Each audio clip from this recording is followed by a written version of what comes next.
Mungkin antum dengar kemarin kasus masalah Banjarmasin. Saya pas tiba di sana, saya bilang sama panitia, Ustadz gimana ceramah? Ceramah. Kenapa nggak ceramah? Tidak ada sesuatu yang kita sembunyi. Saya bukan orang PKI yang perlu ditakuti, ya? Atau saya mengajak orang untuk kafir. Kita mengajak kalau Allah, kalau Rasul. Ceramah saya semua hampir 600 judul ada di YouTube, bisa ditonton sama semua orang, bisa dinilai. Semua rujukan kita, kajian kitab Minhajul Muslim, kajian Riyadhus Shalihin, kajian tentang Nawaqidul Iman, buku-bukunya ada semua. Referensinya jelas. Dan saya sangat terbuka, kalau ada sesuatu yang salah, nasihati silahkan. Alhamdulillah, jazakallah khair, kau nasihatin, gitu kan. Tapi rupanya tidak tahu surat itu dari mana, tidak ada kop suratnya, tiba-tiba main mengancam. Ini semua hal yang sama sekali jauh dari adab kaum muslimin. Ya. Di Indonesia, teman-teman yang tanda tangan di situ mengatasnamakan, gitu kan, mengatasnamakan lembaga-lembaga mereka. Masa kalau Natal jaga gereja? Hah? Masa pemimpin non-muslim didukung? Masa pabrik sendal yang tulis lafzul jalalah mau ditutup kemudian mereka bela? Syiah buat acara dibela, ya. Ahmadiyah dan seterusnya aliran sesat banyak. Ahli sunnah wal jamaah ditahan. Dan apa haknya secara hukum pemerintahan, apa haknya gitu? Tidak ada hak syar'i. Kalau yang tahan mungkin aparat pemerintah resmi, militer pemerintah mungkin. Ini enggak sama sekali. Dari mana ini? Gitu kan? Tapi saya lihat subhanallah pada saat itu sudah terlalu banyak ya. Itu kemarin masa yang datang untuk hadir taklim saja kalau dihitung-hitung bisa 10.000 kali lebih. Ya. Ada yang sudah nginep berapa hari dari Palangkaraya, dari mana-mana segala macam. Kemudian juga ada yang sudah nginep sampai 2 hari di situ. Akhirnya di tempat yang saya nginep, jazakallah khair Pak Haji yang undang itu, ngumpul semua ikhwah. Masjid tahu tidak datang, saya ditahu di sini datang semua. Akhirnya terpaksa saya buatin taklim di rumah. Tapi apa jawaban saya teman-teman sekalian? Saya bilang, ikhwani. Dan itu betul juga ada akhwat. Kita harus tahu satu hal. Tidak ada dalam agama itu tidak ada cobaan. Ada cobaan. Dalam dakwah ada cobaan, dalam membangun ada cobaan. Ada cobaan. Kita anggap ini ada saudara-saudara kita muslim yang tidak ngerti apa-apa tentang keadaan. Belum kenal saya, belum tahu main langsung vonis. Apalagi ditulis Khalid Basalamah pemecah umat ini. Apa yang pemecah umat? Apa yang saya pecahin? Hah? Kalau saya disuruh pecahin telurnya mungkin iya saya pecahin telurnya supaya makan gitu. Nah, apa yang dipecahin gitu? Ya. Jadi akhirnya ditulislah hal-hal yang tidak benar. Saya bilang jangan balas kebodohan dengan kebodohan. Ingat, saya minta antum dengan tenang, ribuan orang pulang, jangan buat keributan, jangan balas kebodohan dengan kebodohan. Sudah selesai, nggak masalah. Saya pun akan balik ke Jakarta, gitu kan? Jangan jadikan sebagai sebuah masalah. Ini cobaan. Nabi SAW bahkan dilempari batu di kota Taif. Gitu. Sabar beliau berdakwah, sudahlah. Ya, tidak ada sesuatu yang perlu kita khawatirkan. Jangan balas keterburukan akhlak kecuali dengan kebijaksanaan. Harus begitu, kedewasaan. Udah selesai.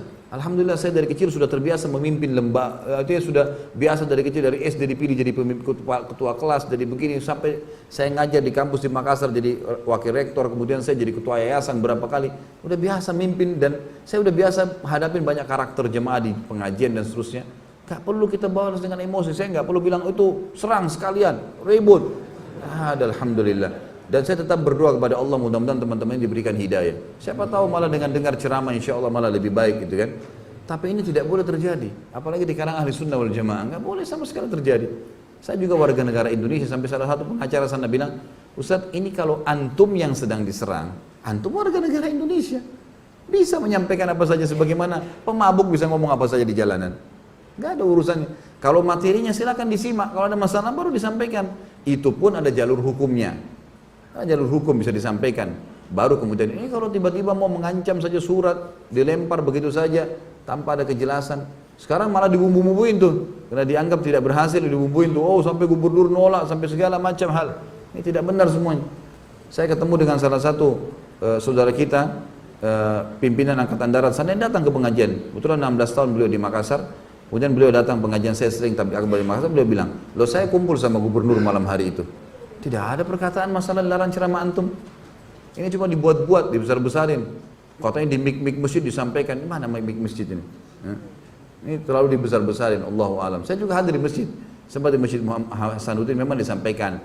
Kalau ceramah Ustaz Khalid ini tidak diminta disampaikan gitu kan. Tapi waktu saya tanya orang-orang, betul nggak gubernur bilang? Enggak benar. Itu dari pendapatnya dia pribadi menyampaikan gitu kan. Dan ternyata bersama dengan teman-teman ini kan gitu. Tapi nggak masalah lah. Ini Allah Subhanahu wa taala akan memenangkan agamanya, kan? Yang jelas tidak ada sembunyi. Alhamdulillah sampai jadwal ceramah saya di Jakarta ada alamatnya. Ada kontak personnya, nggak ada yang saya sembunyikan. Ceramah semua diupload di YouTube. Antum rekam nih bebas, nggak ada yang larang. Ada yang salah, akhi nasihatin saudara muslim, ya. Tapi mencegal ceramah, sementara gereja yang jelas Nasrani dibendung, dilindungi. Gimana akal sehatnya nih? Kan begitu. Tapi ini semua adalah emosi belaka yang tidak ada hasilnya sama sekali. Dan ini berbahaya teman-teman sekalian. Terlepas daripada saya, saudara muslim yang disakiti atau dihina atau sampai apa, ini berbahaya pada hari kiamat. Bagaimana kalau ketemu hari kiamat nih? Hah? Rebut-rebutan pahala. Saya sih terima transfer, gitu kan? Lah iya. Kalau antum gimana? Tidak ngerti, tidak kenal, kan gitu masalah. Kecuali sempat minta maaf, silakan. Dan ingat dalam Islam, kalau kita memaafkan saudara muslim kita yang sedang berbuat salah, kita dapat pahala. Tapi dia belum lepas dari hukuman sampai dia minta maaf. Garis bawah itu ya. Makanya dalam Islam kalau ada yang ghibah, ada yang fitnah kita maafin, itu sudah pahala buat kita. Itu perintah agama. Tapi selama dia tidak minta maaf, dia tidak lepas dari hukuman. Karena hukum syar'i memerintahkan dia minta maaf dulu. Kita memaafkan ibadah bagi kita. Wal afina 'anil nas, kata Allah. Orang yang suka memaafkan orang lain, seperti itulah. Allahu a'lam. Jadi ya, jangan memperbanyak musuh pada hari kiamat, teman-teman sekalian. Sibukkan diri dengan hal yang positif. Ingat selalu itu. Kita akan meninggal dunia dan ada tanggung jawab hari kiamat. Allahu a'lam.